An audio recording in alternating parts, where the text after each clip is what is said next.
Pai do Senhor, vamos abrir no Evangelho de João, capítulo 21, versículo de número 4. Aliás, perdão, versículo de número 1 mesmo. Vamos do iniciozinho. Depois disso, manifestou-se Jesus outra vez aos discípulos, junto do mar de Tiberíades, e manifestou-se assim. Estavam juntos Simão Pedro, Tomé, chamado Dídimo, Natanael, que era de Caná da Galileia, e os filhos de Zebedeu, e outros dois dos seus discípulos. Disse-lhe Simão Pedro: vou pescar. Dizem eles: também nós vamos contigo. Foram e subiram logo para o barco. E naquela noite nada apanharam.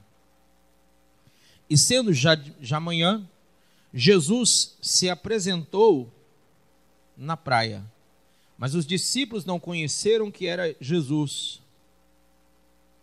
Por que não conheceram, sendo eles discípulos? Bote e escreva aí do lado. Porque Jesus está em corpo espiritual ou de glória. Amém? Não estava no corpo que ele havia morrido, né? E ressuscitado ali. Ele estava aparecendo num corpo espiritual. Então, por ser um corpo diferente do corpo que ele tinha antes, eles não o reconheceram. Amém? Mas, a Bíblia diz: e sendo já manhã, Jesus se apresentou na praia, mas os discípulos não conheceram que era Jesus. Disse-lhes, pois, Jesus: filhos, tendes alguma coisa de comer? Responderam-lhe: não.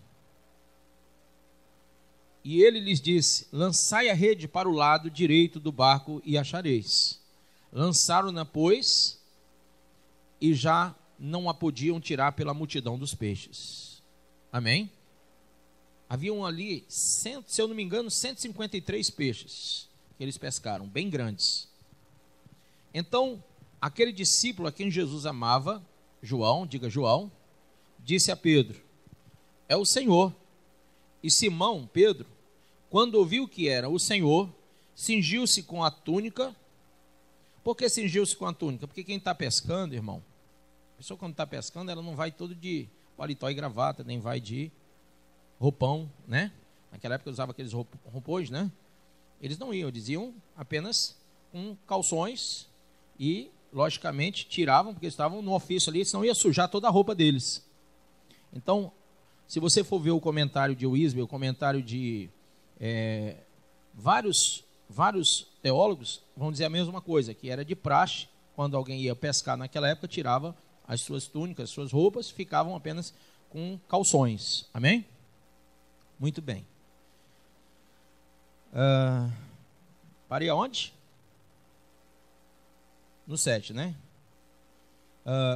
E Simão Pedro, quando ouviu que era o Senhor, cingiu-se com a túnica e lançou-se ao mar. E os outros discípulos foram com o barco, porque não estavam distantes da terra, senão quase 200 côvados, levando mais ou menos o que pelo côvado seriam 100 jardas ou 91 metros, amém? Levando a rede cheia de peixes. Logo que desceram para a terra, viram ali brasas e um peixe posto em cima e pão. Irmão, eles estavam trazendo peixe, 153 peixes, mas Jesus já estava assando o peixe e já tinha pão. Da onde que Jesus tirou o peixe se o peixe ainda estava na rede? Milagre, amém? Jesus não precisa da rede para trazer o peixe, precisa? Não. Vamos lá.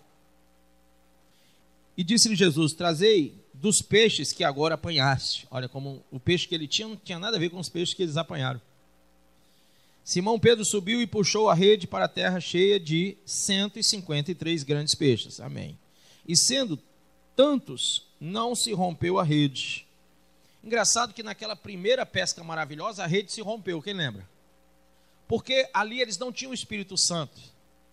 E agora eles têm o Espírito Santo. E esse não rompimento da rede é o símbolo da presença do Espírito Santo. Que quando o Espírito Santo age no nosso meio, a rede não se rompe. Amém?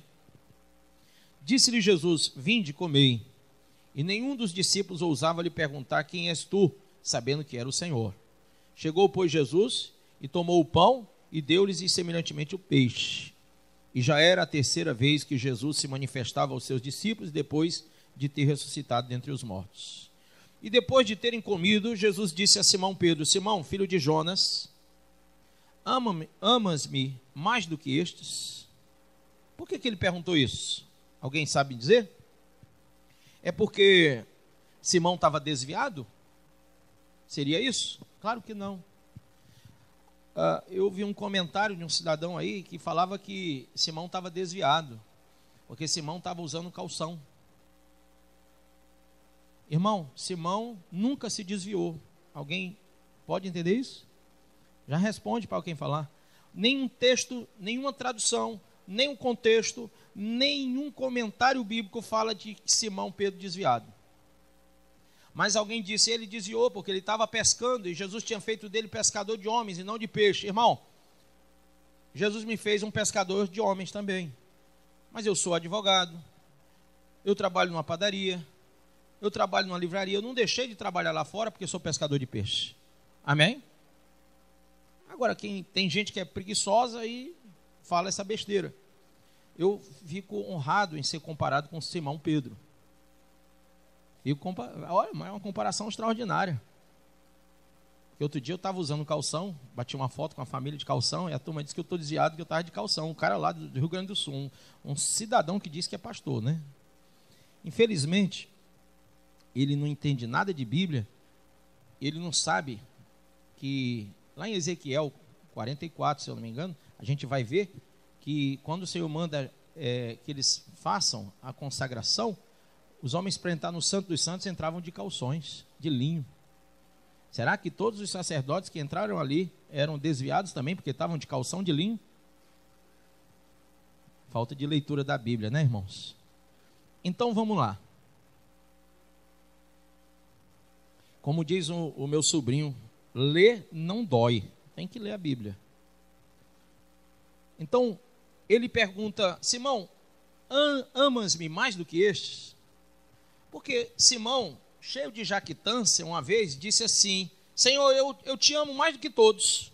Você vai ver lá em Mateus, no capítulo de número 26, do 31 ao 35, e Marcos, no 14, 29.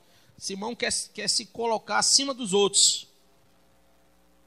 E quando Jesus usa o termo amor, ele usa o termo ágape, que é um amor supremo, é um amor que está acima de todos.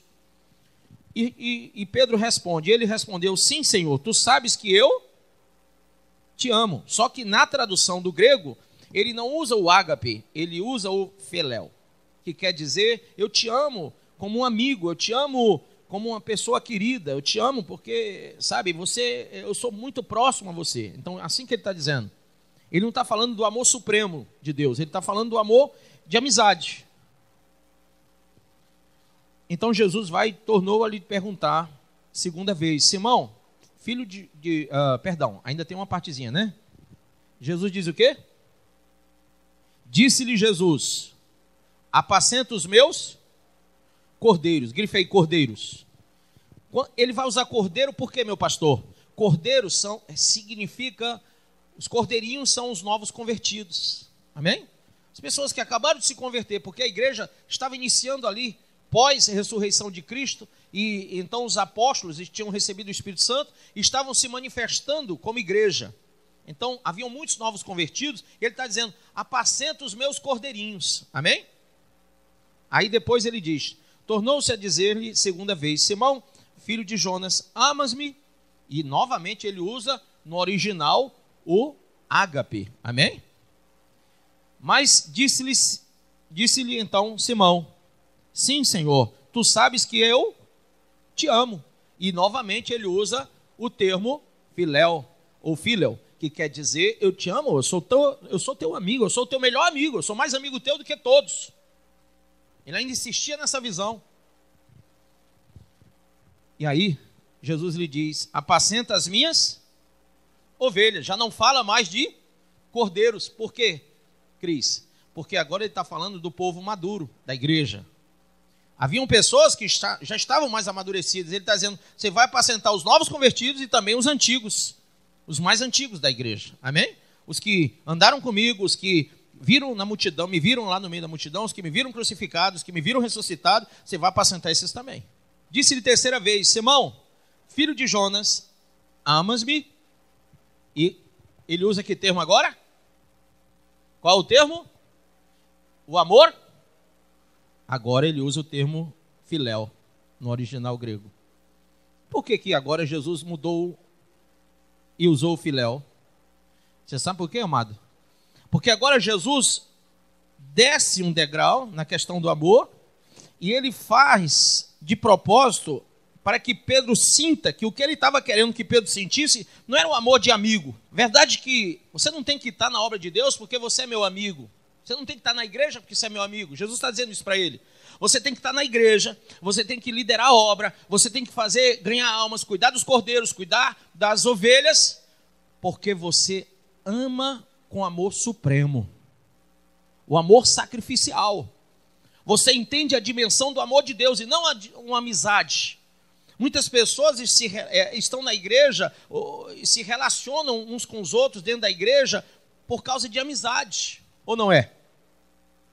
E quando não tem mais amizade na igreja, eles mudam de igreja porque acabou aquele vínculo de amizade. Quando, na verdade, o que nos une não é o amor filéu, mas o amor ágape. É o amor supremo. Quer dizer, eu te amo independentemente de qualquer coisa. Nosso amor é supremo. Amém? E aí vem quem estava no seminário do poder do perdão? Este amor supremo faz a gente se perdoar. Fez o quê? Ô missionário, o senhor me perdoa de quê? Mas o senhor, de quê? Eu não sei. Porque o meu amor é um amor supremo. Então não dá para eu lembrar de picuinhas. Não dá para eu me lembrar de besteirinha. Ah, fulano disse que eu sou feio. O problema é dele. Amém ou não? Eu já perdoei na hora que ele falou a frase. Porque o meu amor é supremo. Eu não perco tempo com essas bobagens. Eu não estou aqui porque eu sou amigo de alguém. Eu estou aqui porque eu amo vocês com amor supremo. Amém ou não? E esse amor tem que ser recíproco. É isso que Pedro está dizendo. Jesus está dizendo para Pedro, Pedro, eu te amo com ágape, você não pode me amar com filéu. Eu te amo com ágape, você tem que me amar com ágape. E por duas vezes ele fala do amor ágape e Pedro responde com outro amor. Aí Jesus vai e diz, pois eu vou te falar agora com esse amor que você está me falando, para ver se você entende o que você está me dizendo. Aí Jesus diz, olha, eu te amo como um amigo. E aí Pedro sente, baixa a cabeça, fica arriado. Por quê? Porque agora ele não estava recebendo uma palavra do amor supremo, mas uma palavra do mesmo amor que ele estava dando. E ele entendeu a dor de sentir essa indiferença, de você amar tanto alguém, quem já amou alguém mais do que foi amado por alguém. Não é ruim? Você ama tanto a pessoa e a pessoa, você diz, olha fulano, eu te amo, eu te amo, eu te amo. A pessoa diz, eu também. Quer dizer, não tem nem a frase, eu te amo, é eu também. Então, esse amor que Jesus está passando para Pedro, ele não transmitiu para Jesus, como Jesus queria. Então Jesus vai e diz, pois eu vou te dar o que você está me dando, para você sentir o que eu estou sentindo. Então, ô Pedro, você me ama? Amor filéu. Você é meu amigo? Antes ele estava dizendo, você é uma pessoa que eu amo acima de tudo. Agora ele está dizendo, você é meu amigo. É meu amigo? Pedro não queria ser amigo, Pedro queria ser amado. Amém? Aí, eu tirei o óculos. Aí diz aqui, Simão entristeceu-se por lhe ter dito terceira vez, amas-me. Mas a tristeza é porque ele falou do outro amor, e não do primeiro e do segundo amor. Amém? E disse-lhe, Senhor, tu sabes tudo. Amém? Tu sabes que eu te amo. Jesus sabia, é óbvio, que ele o amava. Mas ele queria que ele amasse as ovelhas exatamente como ele amava. Amém? Então, ele disse-lhe Jesus: apacenta as minhas ovelhas. E aqui ele está dando uma confiança total e completa a Pedro, para que ele apacente as ovelhas. Põe a mão sobre a Bíblia e diga: Pai, fala o meu coração, me ensina a tua palavra, em nome de Jesus. Diga amém. Amém. Pode sentar. Irmãos, nós cometemos alguns desatinos quando tentamos fazer uma leitura, uma hermenêutica bíblica não textual, sem nenhum exegese, sem nenhum compromisso com os textos originais e sem nenhum compromisso, claro, com a historicidade do texto. Erramos e erramos muito. E quando eu falo erramos, eu falo tanto ovelhas como pastores. Eu faço parte de um grupo de pastores, um WhatsApp só de pastores aqui de Fortaleza e até de fora.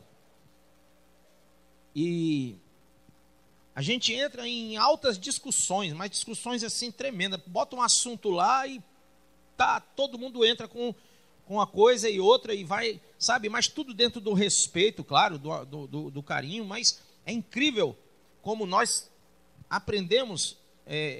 No início estava dando umas arranhadas boas em todo mundo, e de repente começou a haver um clima melhor. E nesse grupo agora se fala com respeito um com o outro, e dentro de uma ética e uma coisa muito bacana. É incrível como quando há um alinhamento entre as pessoas, há um respeito entre as pessoas, também há um consenso entre elas. Se consegue conciliar pensamentos, se consegue ter entendimentos mais profundos. A Bíblia, ela é toda conciliatória, porque a Bíblia, ela não se contradiz. A palavra de Deus não vai se contradizer. Então, quando a Bíblia diz que Pedro desce do barco, olha, gente, Pedro era um pescador, quem lembra disso? A pesca estava na rede, eles tinham passado a noite sem pescar, novamente. Pedro já tinha passado por essa experiência. Tinha um homem lá na praia que não parecia ser Jesus, mas que tinha uma palavra como a de Jesus, que dissera: lança para o lado direito que vai dar peixe. Foi direito ou foi esquerdo? Direito, né? Que vai dar peixe, lá no 6. Então, a mesma palavra que Jesus disse outrora. E a pesca veio. Mas Pedro não estava ligado muito na pesca. Eles tinham ido pescar por necessidade. Segundo muitos comentaristas bíblicos, claro que depois que Jesus foi, e eles estavam numa reclusão, porque havia toda uma perseguição de Roma aos seguidores de Jesus naquela época, eles tinham que comer de algum lugar. Ora, o Pedro olha e diz: eu vou pescar. Quem estava com ele? Os discípulos de Jesus. A Bíblia diz que eram, deixa eu ver aqui, quantos? Vamos ver aqui. Pedro, aí vem Tomé, Natanael. Tomé foi aquele que duvidou, né? Natanael, quem mais? Os 2 filhos de Zebedeu, 5 aqui, e outros 2 dos seus discípulos, 7 com Pedro e mais 6. Será que todos os 7 estavam desviados, irmão? Porque todos entraram no barco para fazer uma coisa, sabe o que era? Pescar. Aquela região de Tiberíades, a turma vive da pesca, vivia da pesca. O ofício de Pedro era pesca, e ele tinha um barco, que ele era sócio com os filhos de Zebedeu. O barco estava lá parado. Mas ele diz: poxa, povo aqui com fome, as famílias com fome, nós estamos com fome, tem um barco parado, eu sei pescar, vocês também, vamos fazer o quê? Vamos pescar. E foram pescar. Alguém faria diferente aqui? Claro que não. Irmão, eu estou aqui na igreja, pregando a palavra, aí a oferta não dá, o que eu faço? Eu vou trabalhar fora, eu tenho que ir pescar. O que eu sei fazer? Eu aprendi desde pequeno a vender alguma coisa. Já vendi pinico, vendi tudo. Desde pequeno, papai me ensinou a ser vendedor dele.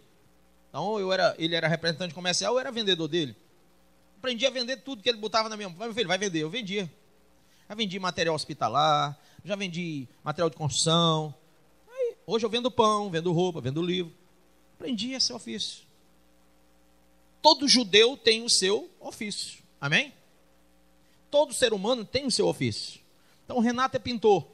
Aí o Renato está lá pastoreando uma igreja, e de repente a igreja não está dando condição para o Renato de viver da obra. O que é que ele faz? Olha para a menina, a filha dele, que eu estou esquecendo o nome, como que é? Eduarda, Dudinha, minha filha, vamos passar fome junto aqui. Toda vez que você sentir, você olha para essa foto aqui dessa comida aqui nessa revista, entendeu? Pensa no valor da comida, pensa no cheiro, pensa em tudo e fica de barriga cheia. Claro que não. O cara é pintor, o que é que ele vai dizer? Vou pintar. Se ele fosse bombeiro, ele diria, vou apagar fogo. Se ele fosse segurança, ele diria, vou fazer segurança. Se ele fosse pescador, ele ia dizer o quê? Vou pescar. O profeta Amós, sabe o que ele era? Boiadeiro. Boiadeiro. Então, quando não dava oferta para ele viver da obra, o que ele fazia? Vou cuidar de boi. Se fosse o Jurandir, vou cuidar do jardim. Entendeu não?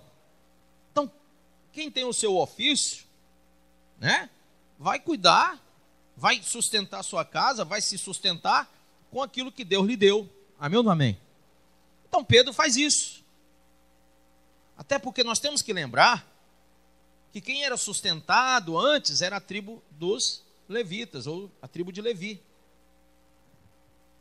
Por ordem divina, eles eram sustentados, eles tinham tudo. Mas nós estamos falando do Novo Testamento, onde Jesus acabou de morrer e ressuscitou. Há uma perseguição de Roma e eles não podiam se reunir mais em multidões. Então não havia oferta, não havia sacola. Aquele momento era um momento que não havia nem oferta, nem nada. Não havia culto campal, não podia ter porque eles estavam foragidos. E Jesus ainda estava visitando eles para comissioná-los. Amém? É tanto que essa aqui, que nós lemos em João 21, é a comissão de Pedro. Em Mateus 28, ele faz uma comissão geral, ou não? Ide por todo mundo, pregar o evangelho a toda criatura, fazendo discípulos, batizando em nome do Pai, do Filho e do Espírito Santo. Agora, daí o cidadão dizer que o cara se desviou porque foi pescar, irmão, é triste. Mas ainda, porque estava usando um calção. Gente, eu estou de calça, mas quando eu vou à praia, eu vou de short. Eu não uso sunguinha, que eu não tenho coragem de usar aquilo, nem a pau. Mas eu uso um short bem aqui, ó. E com muita misericórdia do povo, que eu sou tão branco que se eu mostrasse mais um pouco, cegava a praia inteira. É sério aqui a situação, ó. Aí. Então, eu uso um short. Se eu for caminhar, eu não. Às vezes eu vou com o pastor Dantas caminhar de calça jeans, que eu também dou muito valor de andar de calça jeans. Mas às vezes eu vou de short. Quando eu estou querendo ir de short, eu vou de short. Boto um tênis no pé e isso não tem nada mesmo a ver. Amém? É claro que eu não entro na igreja de bermuda, de short. Não. Porque eu sei separar os lugares, né? E a igreja, a casa de Deus, é um lugar de muito respeito, de muita honra. A gente tem que ter cuidado de entrar no local que leva o nome de Deus, né? Mas, se eu estou caminhando numa praça, pelo amor de Deus, já pensou eu caminhando de paletó e gravata? Olha aí, lá vai o pastor. E do jeito que está a segurança pública, ou melhor, a insegurança, eu vou de paletó e gravata e volto só de sunga. E os caras veem paletó e gravata e dizem, ali é bom para roubar, né? Paletó e gravata logo. Então, eu queria desmistificar isso na igreja, porque, claro, nós temos que ter respeito na igreja aqui, nesse local, de nós homens, eu falo homens. Porque eu particularmente, eu cresci no evangelho e eu aprendi, por exemplo, que as mulheres devem ter trajes respeitosos, os homens também, tá? É próprio que se você vai num fórum, Clóvis Bevilacqua, e você vai lá numa audiência, o juiz que a gente chama juiz togado, que é aquela toga preta, ele está lá sentado, E quando as partes vão entrar, e as testemunhas, está lá uma plaquinha: ninguém entra de short, nem de mini saia, nem de roupa decotada. Está lá. Não entra. Tem que estar, ó. O juiz togado exige como honra e respeito a ele. Quem é o nosso Deus? Juiz. Mas ele é o supremo juiz. Não é não? Então, aqui é o lugar onde ele disse: os meus olhos estarão voltados para esse lugar. Então, eu tenho que ter essa visão em relação ao local de reunião, de congregar, de assembleia. Amém? Pois bem, mas eu queria desmistificar um pouco essa questão do short, porque o próprio Deus exige, claro, comedidamente. O local era um local que só entravam os sacerdotes, só homens, mulheres não entravam lá, era só homem, e só entrava lá quem tinha negócio com Deus, ou seja, quem ia apresentar aquilo que Deus estava ordenando. Veja aí Ezequiel 44, versículo 15: mas os sacerdotes levitas, filhos de Zadoque, acharam? Que guardaram a ordenança do meu santuário, quando os filhos de Israel se desviaram de mim, eles se achegaram a mim para ministrarem, e diante de mim estarão para me oferecerem a gordura e o sangue, diz o Senhor Deus. Entre esses entrarão no meu santuário. Aonde? No meu santuário. E se achegarão à minha mesa para ministrarem a mim e guardarão a minha ordenança. Está lá em 1 Reis 2,35 a ordenança. E será que, quando eles entrarem pelas portas do átrio interior, se vestirão com vestimentas de linho,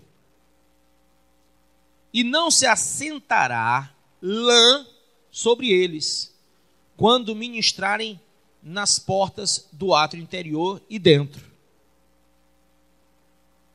Tiaras de linho terão sobre as suas cabeças. E o que, pessoal?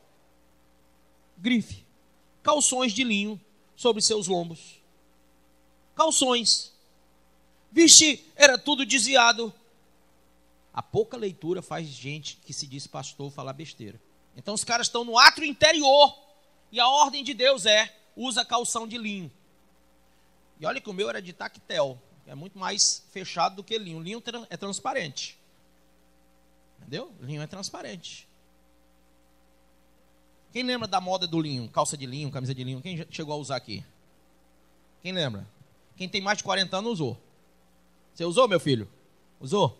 Você usou, meu filho? Usou também? Lembra? A gente usava calça de linho antigamente, camisa de linho, um negócio chique, né? Queria ser chique, era só botar um linho. Né? Lembra disso? Agora presta atenção. Eu me lembro que quando o Brasil não usou não, Brasil? Quando eu usava calça de linho, eu me lembro que eu era pastor em 96, 95, 96. Eu estava com a calça de linho. E era um domingo de manhã, o culto domingo de manhã era o mais cheio da igreja. Hoje é o de noite, mas antes era o da manhã. E eu me lembro que a calça era branca. Coisa mais chique que tinha naquela época também era calça de linho branca. Quem lembra disso? Todo mundo queria ter uma calça de linho branca, uma camisa de linho branca. E eu com cinto preto, calça de linho branca, sapato preto, camisa branca, aquela gravatinha vermelha ou azul. Era um negócio chique na época, né? E se usava bem aqui, ó. Não? Era aqui, irmão. Fundo, as calças tinham um fundo grande, não era? Vinha bem aqui e boca de sino. Era bem larga a boca da calça. Hoje, sinceramente, essas calças que eu visto hoje, às vezes eu fico meio chateado, porque eu gosto daquelas calças lá em cima mesmo aqui. Eu, por mim, só usava daquele tipo. Mas não tem mais no mercado. Vocês já notaram que não tem mais? Agora é só calça de boiola. Incrível isso. Tem para mulher? Mas mostra as pernas. Aí não adianta, né? A pessoa, se eu mostrar as pernas aqui, já viu. Então, mas era uma moda muito bacana. Aí eu me lembro que um dia eu estava com uma calça daquela bem aqui, ó. aquela gravata aqui, bonitinha, vermelha, ainda me lembro disso. Aí uma irmã disse, pastor, eu digo, o que foi? De manhã não use calça de linho branco. Eu disse, por quê? Porque dá para ver o senhor. E não é que ela tinha razão. Irmão, porque o sol batia dentro da igreja, eu estava contra o sol, então eu não sabia o que é que eles estavam vendo. Mas era quase um raio-x na calça de linho. Nunca mais eu usei linho de manhã. Aí eu fico imaginando que o próprio Deus manda eles entrarem no átrio interior, os sacerdotes, para ministrarem com calções de linho. Não era calça, era calções. Veja. Tiaras de linhos terão sobre as suas cabeças. Tiaras, só aqui, ó. E calções de linho sobre seus lombos. Não se cingirão de maneira alguma que os faça o quê? Suar. Quer dizer, um negócio desse aqui, um gimbão desse aqui, soa, meu irmão. Não é brincadeira, isso aqui faz suar. Mas não podiam usar paletó, não podiam usar um roupão, não. Era proibido que usassem uma roupa que suasse. E quando saírem ao átrio exterior, ou seja, sair do interior e vou para o átrio exterior, lá onde está o povo. Ao povo, despirão-se de suas vestimentas. Entre o átrio interior e o átrio exterior, logicamente, tinha um local de trocar roupa. Porque eles tinham que tirar a roupa, o calção de linho, a tiara de linho, e aí eles iam vestir as roupas completas. Está aqui, ó. Despirão-se de suas vestimentas com que ministraram e as deixarão nas câmaras do santuário e se vestirão de outras vestes. Assim, não santificarão o povo com as suas vestimentas e não raparão a sua cabeça, nem deixarão crescer o cabelo, mas sim, como convém, cortarão o cabelo de suas cabeças. E nenhum dos sacerdotes beberá vinho quando tiver que entrar no átrio interior. O suco, naquela época, eles usavam o vinho. Jesus usou já o fruto da vide. Amém? Deixa eu falar isso aqui. Isso era para ministrar. Aí Pedro entra para pescar num barco e não pode usar um calção. Quando a Bíblia diz que ele viu Jesus, ele não sabia quem era. Mas aí João, discípulo amado, diz, é o mestre, é Jesus. Pedro era impetuoso. Pedro é aquele cara que queria sair na frente dos outros. Então ele não olhou nem para a pesca, irmão.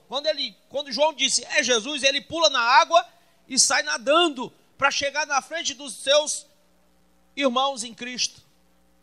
Os outros ficaram no barco, os outros 6. Ele vai na frente a nado, 91 metros, 100 jardas.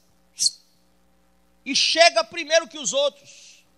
E quando ele chega na praia, a Bíblia diz, veja. Então, verso 7, aquele discípulo a quem Jesus amava disse a Pedro, é o Senhor. E Simão Pedro, quando ouviu que era o Senhor, cingiu-se com a túnica, porque estava de short, irmão. Estava de short. Mas era esse short tactel? Não, irmão. Provavelmente de linho. Quem está entendendo? E linho quando molha, como é que fica, hein, pessoal? Transparente. Então eu imagino...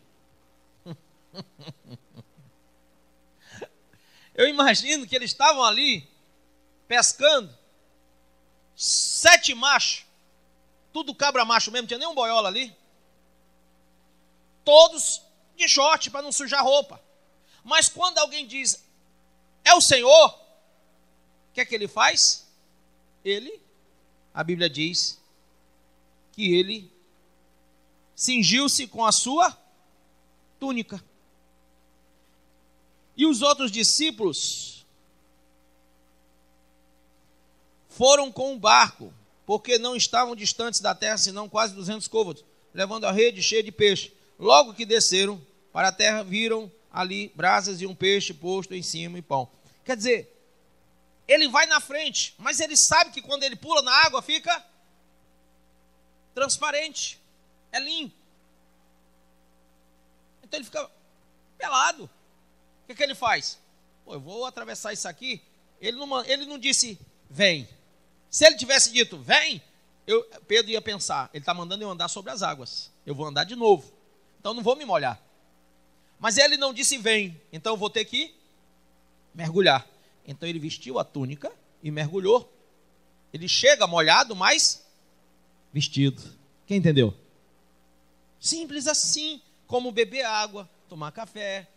Não tem que fazer nada de invencionismo num texto desse.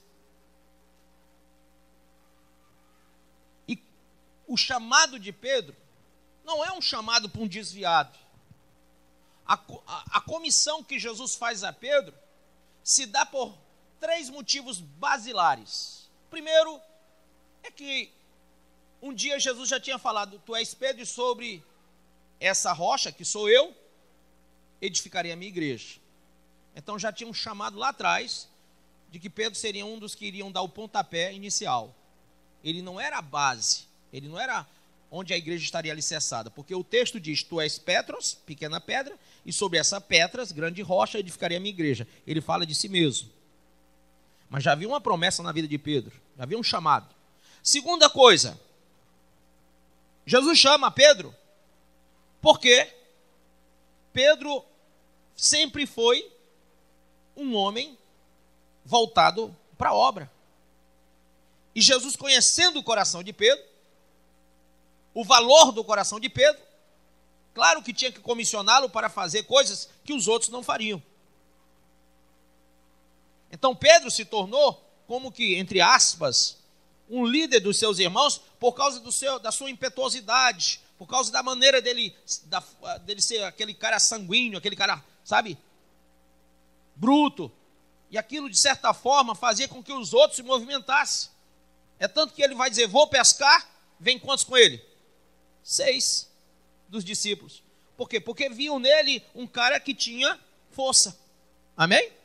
Por isso que ele é chamado pedra. Terceiro motivo é que ele havia negado Jesus quantas vezes? 3.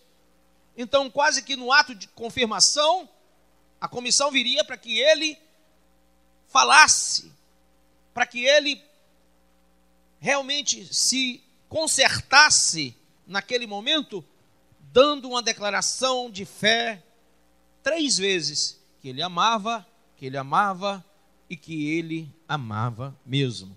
Amém? Porque outrora ele disse, Senhor, eu não vou deixar ninguém tocar em ti. E era mentira. Outrora ele dissera isso como uma mentira. Outrora ele pegaram uma espada e cortou a orelha de um soldado. Coisa que também Jesus reprovou. Então, agora o Senhor está testando o caráter de Pedro para que ele assuma uma posição. E o que Jesus queria que ele assumisse não era apenas um coleguismo pastoral, um coleguismo espiritual, um coleguismo, não era porque, eu tenho um motivo para estar aqui, qual é? Não, é porque eu gosto do irmão Jurandir, porque eu gosto da irmã Joelma, porque eu gosto do irmão Renato, porque eu gosto... Não! É porque eu tenho um chamado na Assembleia de Deus Cristo Salva. É porque Deus me reservou este lugar para eu fazer uma grande obra. É porque Deus tem me preparado nesse ministério para que eu desenvolva esse chamado. É isso que você e eu temos que sentir aqui. Amém?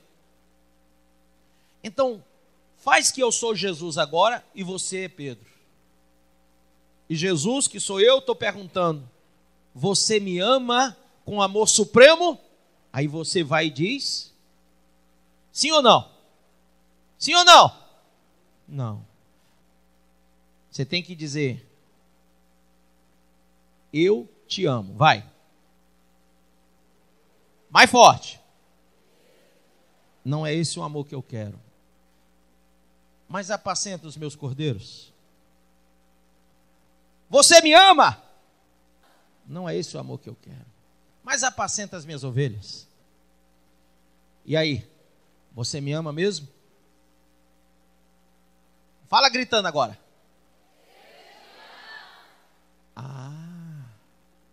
Então agora vocês vão apacentar uns aos outros. Porque se você entendeu o que eu estou perguntando, eu, Jesus, estou perguntando para você, se você é capaz de amar a mim, Jesus, como eu te amo, e se você me ama como eu te amo, você vai apacentar o irmão do lado, o do outro. Você vai cuidar um do outro. Não vai ter essa coisa de coleguismo dentro da igreja, não vai ter panelismo, vou usar panelismo, nem existe panelismo, né? Mas vamos usar esse termo aqui, o panelismo ou a panelada. Panelada é aquela comida que a gente come, é melhor panelismo. O panelismo dentro da igreja, muita igreja tem aquelas panelinhas, né? Não pode ter na igreja. Não pode ter um mais amado, mais querido, mais cheiroso do que o outro. E o irmão mais fedido da igreja tem que ser amado do mesmo jeito. Como vocês gostam de falar aqui, o boca podre da igreja, né? Tem que ser querido. Ainda que você fale com ele assim, irmão, em nome de Jesus, andando para trás. Eu te amo. Mas você vai ter que amar do mesmo jeito, sem essa distinção, porque você tem a responsabilidade de amar como Jesus amou. E sabe onde nós mais pecamos? É não entender essas perguntas que Jesus fez para Pedro. E nós achamos que vivemos um cristianismo, achamos, mas não aprendemos a cuidar uns dos outros. Não aprendemos a realmente zelar uns pelos outros. Mas somos rápidos, hábeis em julgar, em condenar, né? Ou como Pedro fazia, em jactanciar, querer ser mais do que o outro diante de Deus, querer ser mais do que o outro perante o Senhor. Não. Jesus está falando comigo e com você. Vocês me amam? Então, vocês vão apacentar. Apacentar é cuidar. Amém? É cuidar. E aí, morreu Maria Preá. A gente tem que aprender essas coisas para poder ter a resposta apologética para muitos questionamentos que se fazem hoje. Por isso que eu brinco, mas falo sempre sério, brincando, né? Não fica aí em negócio de internet, ouvindo besteirol dos outros, porque tem muita gente falando besteira na internet, né? É um negócio, rapaz, é tanta... Olha, o povo de Deus fica se autofragelando, parece muçulmano, fica se batendo. O povo de Deus fica se batendo. Se eu bater no irmão meu, eu não estou amando. Se tu ama o teu irmão, dá vida por ele, a Bíblia diz. Então como é que você me ama e não dá vida por mim? Então você vai ver aí, é um negócio, rapaz. É uma bobageira, sabe? E a gente tem que sentir cada dia mais a dor do outro. E eu queria concluir, só que vocês, alguns, eu passei para alguns, não passei para todos. Eu passei essa noite até umas 2h15, 2h20 da manhã, mais ou menos, 3 horas, acho que foi 3 horas, lendo sobre o pensamento do presidente da França, Emmanuel Macron. E Emmanuel Macron, ele está empenhado na campanha de 2019 para a liderança do grupo europeu. E aí, irmão, a pretensão de Macron é uma política única, uma polícia única, uma economia única para o bloco europeu e, consequentemente, para os outros países. Por quê? Porque se você pegar, economicamente falando, é o bloco europeu, Estados Unidos e China. Só. É onde tem dinheiro. Então, ele vai liderar primeiro o europeu.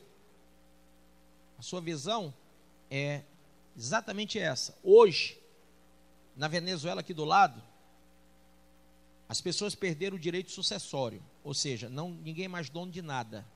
não se transmite mais herança para ninguém, e eles não têm mais nem identidade, nem CPF. Tiraram os documentos do povo, agora eles estão se preparando para fazer um curso para adquirirem a nova documentação única. Aqui no Brasil também, nós daqui um pouco vamos jogar fora a identidade, o CPF, o título de eleitor e etc. E vamos usar, segundo eles mostraram, o próprio celular, um programa que já vai ter a nossa documentação no celular. Claro que isso aqui pode ser roubado e alguém sair com todos os nossos documentos, é o que eles vão dizer. Então, para que isso não aconteça, vai vir o chip. Já está aí, só esperando a vez. Então, nós temos que entender que a coisa está muito em cima. E se vocês ainda não se deram por avisado, hoje no Brasil, hoje, o presidente da República, o Michel Temer, tenho que dizer, porque nem todo brasileiro sabe que o nome do presidente é esse. Ele simplesmente decretou o surgimento do ministério que já devia... Na verdade, tem ministério para tudo nesse país. Eu não sei quantos ministérios, mas nunca eles criaram um ministério da segurança, né? Agora fizeram o Ministério da Segurança. E esse Ministério da Segurança, pastor, é por quê? É simples, é simples. Primeiro se causa o terror, para que o povo mesmo, o gado, chamado povo, eles chamam de gado, apoie a visão do surgimento de medidas, ainda que sejam extremas, mas que venham a combater corrupção, que venha a combater narcotráfico, que venha a combater todas essas, digamos assim, esses problemas sociais, a roubalheira, a mortandade que está aí fora, né? Então, esses caras que estão lá no poder, eles são detentores, literalmente, do poder. Eles estão à frente, sim. Não há dúvida alguma de que eles podem controlar o tráfico, podem controlar a política, a economia e tudo mais. Eles estão sempre atrás dos bastidores, recebendo dinheiro de todos os lados. Mas, agora, eles querem um documento único, eles querem medidas mais, extremistas, e para que o povo não entre em desacordo com as medidas extremistas que eles vão tomar, e que estão em conivência com o pensamento de Macron e de outros líderes mundiais para a unificação mundial, eles estão criando um ministério, esse ministério aí, que vocês podem aguardar, as medidas vão ser tão duras, mas tão duras, que olhe, se isso aqui não virar já uma Venezuela também. Olhe. Porque quando o povo perde as rédeas, o poder, ele emana do povo, segundo a nossa Constituição, né? Mas quando o povo não tem o poder, e o poder está na mão de alguns, e alguns querem fazer do povo gado, faz. E eles estão criando situações para que isso aconteça. Hoje é o Rio de Janeiro, amanhã Fortaleza, que também está caótico, bateu o recorde, 17 mortos a tiro, a bala, por dia. E assim vai Salvador, vai Recife, etc, etc, etc. Então, se preparem, porque aí vem o anticristo. As portas estão bem escancaradas para ele surgir no cenário mundial, nacional, com todo a sua ostensividade de liderança. E cada câmera que você vê na cidade, e quando você vai para Beira-Mar, eles estão lhe vendo. Se você vai para o shopping, eles estão lhe vendo. Dentro do shopping são milhares de câmeras. Na Beira-Mar, milhares de câmeras. Na Aldeota, milhares de câmeras. Na Messejana tem muita câmera. Aqui em Messejana, você pode olhar para os postes. Tem sempre uma câmera em Messejana ou duas entre uma rua e outra. Para onde você vai, tem câmera. Eles também têm os drones, que estão assim muito modernos. E você vai ver outros artifícios. Eles controlam, agora mesmo, eles estão vendo tudo que eu estou falando, pelo Face, pelo WhatsApp, por tudo isso aí. Eles têm todo o controle do Instagram. Tudo isso aí, eles têm controle. Quem foi fazer o seu cadastramento agora para votação, bateram sua foto num sistema bem diferente e pegaram todas as digitais dos 10 dedos. Não foi quem tem 10, né? Tem gente que tem 9. Mas quem tem 10 foi os 10. Porque tem gente que perdeu um dedo ou dois. O Lula, por exemplo, tem 9. né? Ganha um dinheirão por causa de 9 dedos. Então, o que eu quero falar para vocês é que tudo isso aí tem que acontecer para saber quem é o Jurandir, quem é a Joelma, quem é o Márcio, quem é a Cris, quem é o Léo. Entendeu, Léo? Na hora da perseguição, quando perguntaram, tu és um dos discípulos de Jesus? Que foi que Pedro disse? Não. Rapaz, mas você se veste igual ele. Não, eu nunca vi esse homem, não. Mas você fala que nem ele. Está lá no texto, eu estou só parafraseando. Não, eu não sei nem quem é esse Jesus. Aí o galo cantou. Agora, alguém vai olhar para você e vai dizer, você é crente, você é cristão. Não, é sim. Eu tenho aqui no Facebook, no WhatsApp, no Instagram, eu tenho sua foto, eu sei que você andava publicando pregações suas, eu sei que você frequentava Cristo Salva, que você não sei o quê, eu sei de tudo da sua vida, eu sei com quem você é casado, com quantos filhos você tem, eu tenho toda a sua ficha, eu sei quando foi que você se batizou, eu tenho controle de tudo, tenho tudo filmado. Você andava com a Bíblia na mão evangelizando. Então eles têm esse controle. Por isso que a Bíblia diz que nesses dias nós vamos fugir para as montanhas. Porque o controle é muito grande. E haja que você encontrar uma montanha que também não tem um controle, porque os drones veem tudo. Você vai ter que ser muito esperto nisso aí. Eu estava fazendo uma pesquisa, tem um povo aí que já está guardando sementes em garrafa PET. Pega essa ideia aí. Se Jesus não voltar no início, se ele voltar só no meio ou no fim da tribulação, aprenda comigo isso. Depois você vai dizer, ô pastor santo. Feijão, arroz, dentro de uma garrafa PET, dura 7, 8 anos. Então, se você não vai poder comprar nem vender, você não vai poder comer. Mas se você armazenar esse tipo de produto, você vai ter o que comer e vai ter o que dar para os seus filhos. Amém? Entendeu? Pronto. Tá falado isso aí. Aí fica para o Brasil todo aprender também. Tá bom? Amém? Então, fique de pé em nome de Jesus. Você acabou de ouvir essa poderosa ministração da Palavra de Deus. Eu creio que sua vida foi abençoada. Eu quero que você ore comigo, profetizando sobre a sua vida a salvação que vem de Cristo Jesus. Ore conosco. Deus Pai, em nome de Jesus, nós te agradecemos por esta palavra.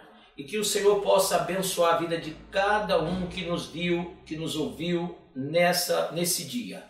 Deus Pai, em nome de Jesus, que esta pessoa esteja agora entregando a sua vida, recebendo a salvação que vem do Senhor. Pois assim, Pai, nós profetizamos salvação, cura, libertação, em nome do Pai, do Filho e do Espírito Santo de Deus. Amém.